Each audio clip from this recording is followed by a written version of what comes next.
ನಮಸ್ಕಾರ ಸ್ನೇಹಿತರೆ. ಬದುಕಲು ಕಲಿಯಿರಿ ಪುಸ್ತಕದ ಧ್ವನಿ ಸುರುಳಿಯಲ್ಲಿ ಇಂದಿನ ವಿಷಯ ಭಾರತದಲ್ಲಿ ಅಸಡ್ಡೆ ಏಕೆ. ನೀವು ಇದರ ಹಿಂದಿನ ಸಂಚಿಕೆಯನ್ನು ಕೇಳಲು ಡಿಸ್ಕ್ರಿಪ್ಷನ್ ಬಾಕ್ಸ್ನಲ್ಲಿರುವ ಲಿಂಕ್ ಪ್ರೆಸ್ ಮಾಡಿ, ನನ್ನ ಯೂಟ್ಯೂಬ್ ಚಾನಲ್ ಸಬ್ಸ್ಕ್ರೈಬ್ ಮಾಡಿ ಹಾಗೂ ನಿಮ್ಮ ಸ್ನೇಹಿತರೊಂದಿಗೂ ಹಂಚಿಕೊಳ್ಳಿ. ಭಾರತದಲ್ಲಿ ಅಸಡ್ಡೆ ಏಕೆ? ಆಧುನಿಕ ವಿಜ್ಞಾನದ ಕ್ಷೇತ್ರದಲ್ಲಿ ಅಸಂಖ್ಯ ಶೋಧನೆಗಳನ್ನು ಕೈಗೊಂಡು ಜಗತ್ತಿನ ಮುಖವನ್ನೇ ಬದಲಿಸಿದ ರಾಷ್ಟ್ರಗಳಲ್ಲಿ ನಡೆಯುತ್ತಿರುವ ಮನುಷ್ಯನ ಮನಸ್ಸಿನ ಆಳದ ಸ್ತರಗಳ ಶೋಧನೆಗಳನ್ನು ಕುರಿತು ಅಧಿಕೃತ ವಿವರಗಳನ್ನು ಮೊದಲಾಗಿ ಓದಿಕೊಂಡರೆ ನಾವು ಭಾರತೀಯ ವಿಚಾರವಾಹಿನಿಯ ಪರಿಚಯವನ್ನು, ಮುಖ್ಯವಾಗಿ ಜನ್ಮಾಂತರ ಕರ್ಮಗಳ ಬಗೆಗೆ ನಮ್ಮ ಪೂರ್ವಜರು ಅನ್ವೇಷಿಸಿ ಕಂಡುಕೊಂಡ ಸಂಗತಿಗಳನ್ನು ತಿಳಿಯಲು ಮಾನಸಿಕ ಸಿದ್ಧತೆಯನ್ನು ಮಾಡಿಕೊಂಡಂತೆ ಆಗುವುದು. ಏಕೆಂದರೆ ಭಾರತದಲ್ಲಿ ಇಂದು ಆಂಗ್ಲ ವಿದ್ಯಾಭ್ಯಾಸ ಮಾಡಿದ ಯಾವ ವ್ಯಕ್ತಿಗಾದರೂ ಈ ಹಳೆಯ ಸಿದ್ಧಾಂತಗಳು ಮೂಢನಂಬಿಕೆಯ ಕಂತೆ, ಪಾಮರರನ್ನು ವಂಚಿಸಲು ಮಾಡಿದ ಸಂಚು ಎನ್ನುವ ಭಾವನೆಯು ರೂಢ ಮೂಲವಾಗುತ್ತದೆ. ಪ್ರಾಯಃ 100ರಲ್ಲಿ ಒಬ್ಬಿಬ್ಬರು ಇವುಗಳನ್ನು ಅಧ್ಯಯನ ಮಾಡಿ ವಿಮರ್ಶೆಯ ಒರೆಗಲ್ಲಿನಲ್ಲಿ ಪರಿಶೀಲಿಸಿ ತಮ್ಮ ವೈಯಕ್ತಿಕ ನಂಬಿಕೆಯನ್ನು ದೃಢಪಡಿಸಿಕೊಂಡು ಇರಬಹುದು. ಆದರೆ ಆಧುನಿಕ ವಿಜ್ಞಾನದ ಬೆಳಕಿನಲ್ಲಿ ಪ್ರಾಕ್ತನ ಸಿದ್ಧಾಂತಗಳ ಸತ್ವ ಮತ್ತು ಮಹತ್ವವನ್ನು ತಿಳಿದು ಅದನ್ನು ವೈಯಕ್ತಿಕ ಜೀವನದಲ್ಲಿ ಅಳವಡಿಸಿಕೊಂಡರೆ ಬದುಕಿಗೆ ಒಂದು ಸಾರ್ಥಕತೆ ಹೇಗೆ ಬಂದೀತು ಎಂಬುದನ್ನು ತಿಳಿಸಿಕೊಡುವ ಪ್ರಾಮಾಣಿಕ ಪ್ರಯತ್ನ ದುರ್ಲಭ ಎನ್ನುವಷ್ಟು ವಿರಳ ಎಂದರೆ ತಪ್ಪಿಲ್ಲ. ಇತ್ತ ಭೌತಿಕ ವಿಜ್ಞಾನದ ಪ್ರಗತಿಯ ಕಥೆಯನ್ನು ಸರ್ವತ್ರ ಪ್ರಸಾರ ಮಾಡುತ್ತಿರುವ ವೇಳೆ ಏಕೋ ಭಾರತೀಯ ವಿದ್ವಾಂಸರು, ವಿಚಾರವಂತರು ಇಂಥ ವಿಷಯಗಳನ್ನು ವಿವೇಚಿಸುವುದು ತಮ್ಮ ಗೌರವಕ್ಕೆ ಕುಂದು ತರುವಂಥ ಸಂಗತಿಯೆಂದು ನಾಚುವಂತೆ ಕಾಣುತ್ತದೆ. ಇಂದ್ರಿಯಾತೀತವಾದ ಯಾವುದೇ ವಿಜ್ಞಾನವನ್ನು ಖಂಡಿಸುವುದೇ ವೈಜ್ಞಾನಿಕ ಮನೋವೃತ್ತಿಯ ಲಕ್ಷಣ ಎನ್ನುವಂತಾಗಿದೆ. ಇದಕ್ಕೆ ಕಾರಣ ಬಾಲಿಶ ಪರಾನುಕರಣೆಯೇ. ಹಿಂದೆ ಸ್ವಾತಂತ್ರ್ಯಕ್ಕಾಗಿ ಹೋರಾಡಿದ ಹಿರಿಯರು, ಶ್ರೀಸಾಮಾನ್ಯರು ಈ ದೇಶವು ಸಹಸ್ರಾರು ವರ್ಷಗಳಿಂದ ನೆಚ್ಚಿಕೊಂಡು ಬಂದ ಧರ್ಮ ಸಂಸ್ಕೃತಿಯ ಅಭಿಮಾನಿಗಳಾಗಿದ್ದರು. ಭಾರತವು ಜಗತ್ತಿಗೆ ಕೊಡುವ ಕಾಣಿಕೆಯೊಂದಿದೆ ಎಂಬ ದೃಢ ನಂಬಿಕೆ ಅವರಲ್ಲಿತ್ತು.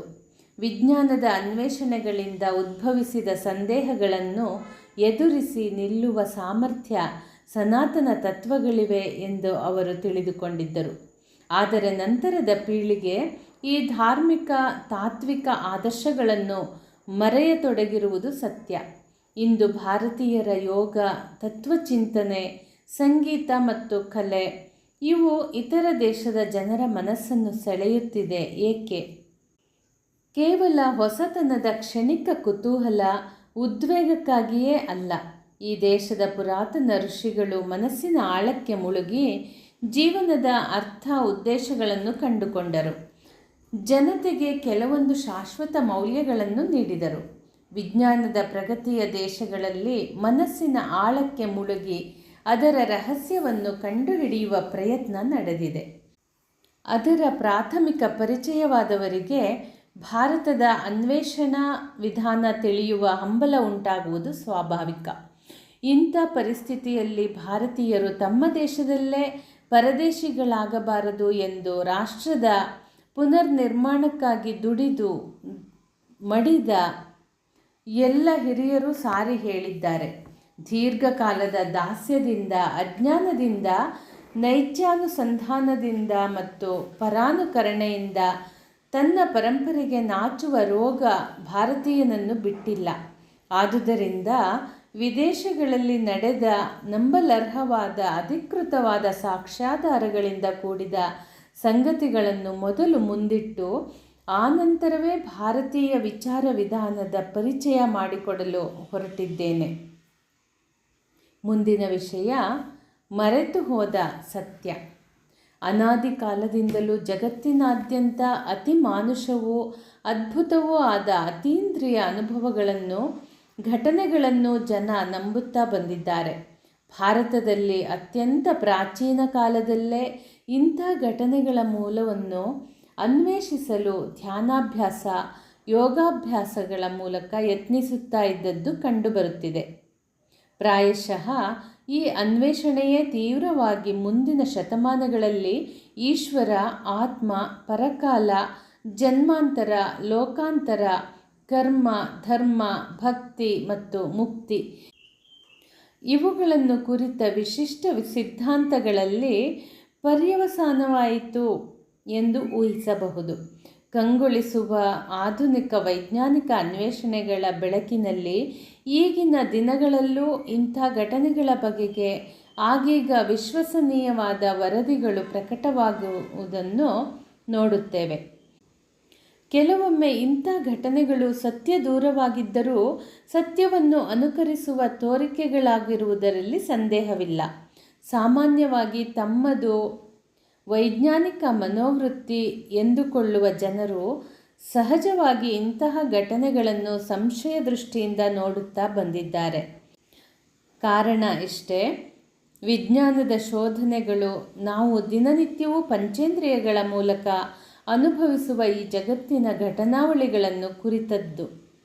ಆದರೆ ಅಮಾನುಷ ಅಥವಾ ಪವಾಡದ ಜಾತಿಗೆ ಸೇರಿದ ಅದ್ಭುತ ಎನಿಸುವ ಘಟನೆಗಳು ಸರ್ವದಾ ಎಲ್ಲರ ಪರಿಶೀಲನೆ, ಪರೀಕ್ಷಣೆಗಳಿಗೆ ಸಿಗುವುದಿಲ್ಲ, ನಿಲುಕುವುದೂ ಇಲ್ಲ.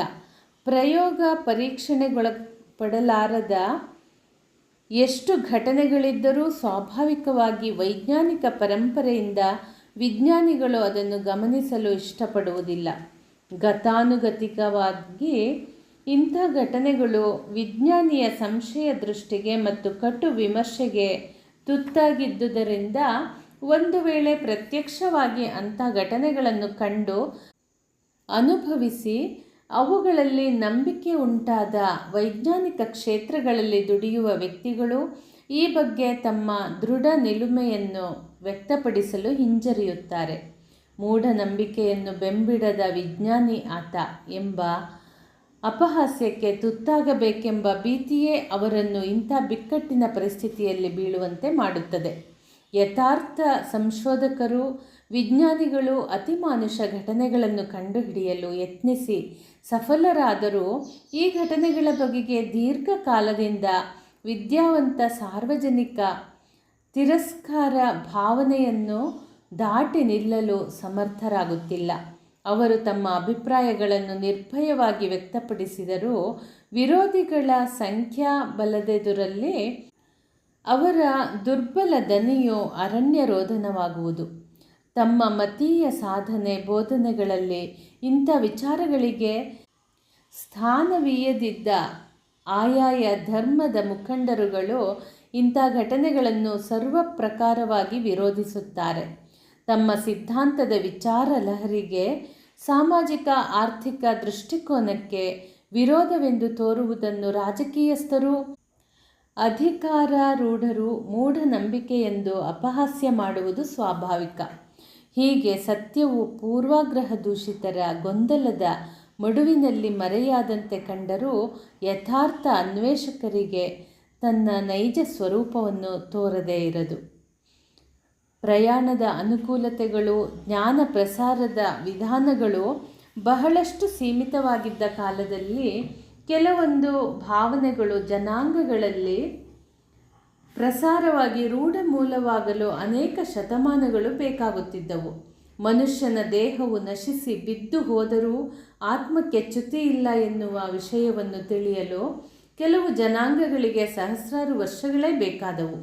ದೇಹವಿಲ್ಲದೆ ಆತ್ಮನಿರುವನು ಎಂಬುದನ್ನು ಯುಕ್ತಿಪೂರ್ವಕ ಅರಿಯುವುದಕ್ಕೆ ಇನ್ನಷ್ಟು ಸಮಯ ಬೇಕಾಯಿತು.